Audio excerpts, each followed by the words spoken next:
As I lay asleep in Italy, there came a voice from over the sea, and with great power it forth led me to walk in the visions of poesy. I met Murder on the way. He had a mask like Castlereagh. Very smooth he looked, yet grim. 7 bloodhounds followed him. All were fat, and well they might be in admirable plight, for 1 by 1 and 2 by 2 he tossed the human hearts to chew, which from his wide cloak he drew. Next came Fraud, and he had on, like Eldon, an ermined gown. His big tears, for he wept well, turned to millstones as they fell. And the little children who round his feet played to and fro, thinking every tear a gem, had their brains knocked out by them. Clothed with the Bible, as with light, and the shadows of the night, like Sidmouth next Hypocrisy, on a crocodile rode by. And many more destructions played in this ghastly masquerade, all disguised even to the eyes, like bishops, lawyers, peers, or spies. Last came Anarchy. He rode on a white horse splashed with blood. He was pale even to the lips, like death in the apocalypse. And he wore a kingly crown, and in his grasp a scepter shone. On his brow this mark I saw, I am God, and King, and Law. With a pace stately and fast, over English land he passed, trampling to a mire of blood the adoring multitude. And a mighty troop around, with their trampling shook the ground, waving each a bloody sword for the service of their Lord. And with glorious triumph they rode through England proud and gay, drunk as with intoxication of the wine of desolation. O'er the fields and towns, from sea to sea, passed the pageant swift and free, tearing up and trampling down, till they came to London town.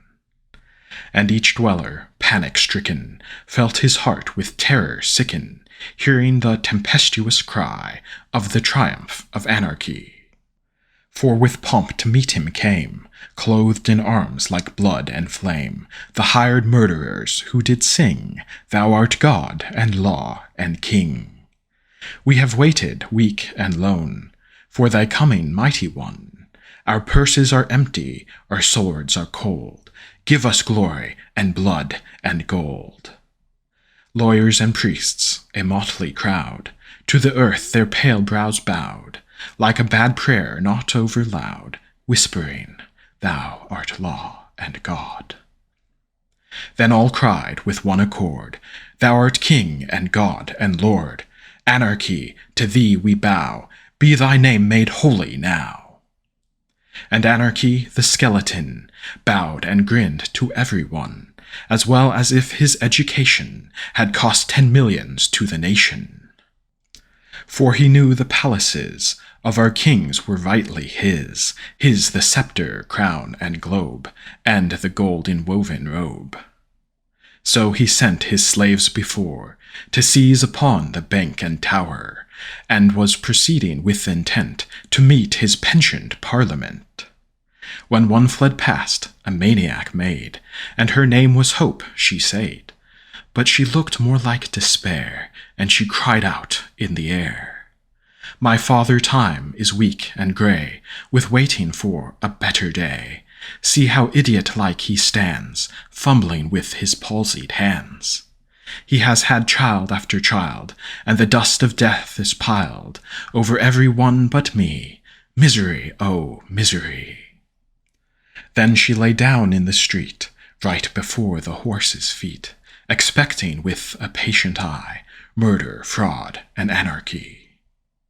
When between her and her foes a mist, a light, an image rose, small at first, and weak and frail, like the vapour of a veil, till as clouds groan on the blast, like tower-crowned giants striding fast, and glare with lightnings as they fly, and speak in thunder to the sky. It grew, a shape arrayed in mail, brighter than the viper's scale, and upborne on wings whose grain was as the light of sunny rain. On its helm, seen far away, a planet like the morning's lay, and those plumes its light rained through like a shower of crimson dew. With step as soft as wind it passed o'er the heads of men so fast that they knew the presence there, and looked, but all was empty air. As flowers beneath May's footstep waken, as stars from night's loose hair are shaken, as waves arise when loud winds call, thought sprung where'er that step did fall. And the prostrate multitude looked, an ankle deep in blood, hope, that maiden most serene, was walking with a quiet mien. And anarchy, the ghastly birth, lay dead earth upon the earth. The horse of death, tameless as wind, fled, and with his hoofs did grind to dust the murderers thronged behind. A rushing light of clouds and splendor, a sense awakening and yet tender, was heard and felt, and at its close these words of joy and fear arose. As if their own indignant earth, which gave the sons of England birth, had felt their blood upon her brow, and shuddering with a mother's throe, had turned every drop of blood by which her face had been bedewed to an accent unwithstood, as if her heart had cried aloud, Men of England, heirs of glory, heroes of unwritten story, nurslings of one mighty mother, hopes of her and one another, rise like lions after slumber, in unvanquishable number. Shake your chains to earth like dew, which in sleep had fallen on you. Ye are many, they are few. What is freedom, ye can tell, that which slavery is too well, for its very name has grown to an echo of your own. 'Tis to work and have such pay as just keeps life from day to day, in your limbs as in a cell, for the tyrants used to dwell. So that ye for them are made, loom and plough and sword and spade, with or without your own will bent, to their defence and nourishment. 'Tis to see your children weak, with their mothers pine and peak, when the winter winds are bleak, they are dying whilst I speak. 'Tis to hunger for such diet, as the rich man in his riot casts to the fat dogs that lie surfeiting beneath his eye. 'Tis to let the ghost of gold take from toil 1,000-fold more that e'er its substance could in the tyrannies of old. Paper coin, that forgery of the title deeds which ye hold to something of the worth of the inheritance of earth. 'Tis to be a slave in soul, and to hold no strong control over your own wills, but be all that others make of ye. And at length, when ye complain, with a murmur weak and vain, 'tis to see the tyrant's crew ride over your wives and you. Blood is on the grass like dew. Then it is to feel revenge, fiercely thirsting to exchange blood for blood, and wrong for wrong. Do not thus when ye are strong. Birds find rest in narrow nest, when weary of their winged quest. Beasts find fare in woody lair, when storm and snow are in the air. Asses, swine, have litter spread, and with fitting food are fed. All things have a home but one, thou, O Englishmen, hast none. This is slavery. Savage men, or wild beasts within a den, would endure not as ye do, but such ills they never knew. What art thou, freedom? Oh, could slaves answer from their living graves this demand, tyrants would flee like a dream's dim imagery. Thou art not, as impostors say, a shadow soon to pass away, a superstition and a name, echoing from the cave of fame.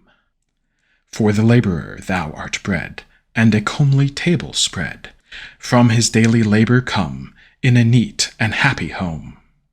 Thou art clothes and fire and food, for the trampled multitude. No, in countries that are free, such starvation cannot be, as in England now we see. To the rich thou art a check, when his foot is on the neck of his victim thou dost make, that he treads upon a snake. Thou art justice, ne'er for gold may thy righteous laws be sold, as laws are in England. Thou shield'st alike the high and low. Thou art wisdom. Freemen never dream that God will damn forever all who think those things untrue, of which priests make such ado. Thou art peace. Never by thee would blood and treasure wasted be, as tyrants wasted them when all leagued to quench thy flame in gall. What if English toil and blood was poured forth even as a flood? It availed, O liberty, to dim but not extinguish thee. Thou art love, the rich have kissed thy feet, and like him following Christ, give their substance to the free, and through the rough world follow thee. Or turn their wealth to arms and make war for thy beloved's sake, on wealth and war and fraud, whence they drew the power which is their prey. Science, poetry, and thought are thy lamps, they make the lot of the dwellers in a cot so serene they curse it not. Spirit, patience, gentleness, all that can adorn and bless, art thou, let deeds not words express thine exceeding loveliness. Let a great assembly be of the fearless and the free, on some spot of English ground, where the plains stretch wide around. Let the blue sky overhead, the green earth on which ye tread, all that must eternal be, witness the solemnity. From the corners utmost of the bounds of English coast, from every hut, village, and town, where those who live and suffer moan, from the workhouse and the prison, where pale as corpses newly risen, women, children, young and old, groan for pain and weep for cold. From the haunts of daily life, where is waged the daily strife, with common wants and common cares, which sows the human heart with tears. Lastly, from the palaces, where the murmur of distress echoes like the distant sound of a wind alive around, those prison walls of wealth and fashion, where some few feel such compassion for those who groan and toil and wail, as must make their brethren pale. Ye who suffer woes untold, or to feel, or to behold, your lost country bought and sold, with a price of blood and gold. Let vast assembly be, and with great solemnity declare with measured words that ye are, as God has made ye, free. Be your strong and simple words, keen to wound as sharpened swords, and wide as targes let them be, with their shade to cover ye. Let the tyrants pour around, with a quick and startling sound, like the loosening of a sea, troops of armed emblazonry. Let the charged artillery drive, till the dead air seems alive, with the clash of clanging wheels, and the tramp of horses' heels. Let the fixed bayonet gleam with sharp desire to whet its bright point in English blood, looking keen as one for food. Let the horsemen's scimitars wheel and flash like sphereless stars, thirsting to eclipse their burning in a sea of death and mourning. Stand ye calm and resolute, like a forest close and mute, with folded arms and looks which are weapons of unvanquished war. And let panic, who outspeeds the career of armed steeds, pass a disregarded shade through your phalanx undismayed. Let the laws of your own land, good or ill, between ye stand, hand to hand and foot to foot, arbiters of the dispute. The old laws of England, they whose reverend heads with age are grey, children of a wiser day, and whose solemn voice must be thine own echo, liberty. On those who first should violate such sacred heralds in their state rests the blood that must ensue, and it will not rest on you. And if then the tyrants dare, let them ride among you there, slash and stab and maim and hew, what they like, that let them do. With folded arms and steady eyes, and little fear and less surprise, look upon them as they slay, till their rage has died away. Then they will return with shame to the place from which they came, and the blood thus shed will speak in hot blushes on their cheek. Every woman in the land will point at them as they stand. They will hardly dare to greet their acquaintance in the street. And the bold true warriors who have hugged danger in wars will turn to those who would be free, ashamed of such base company. And that slaughter to the nation shall steam up like inspiration, eloquent, oracular, a volcano heard afar. And these words shall then become like oppression's thundered doom, ringing through each heart and brain, heard again, again, again. Rise like lions after slumber, in unvanquishable number. Shake your chains to earth like dew, which in sleep had fallen on you. Ye are many, they are few.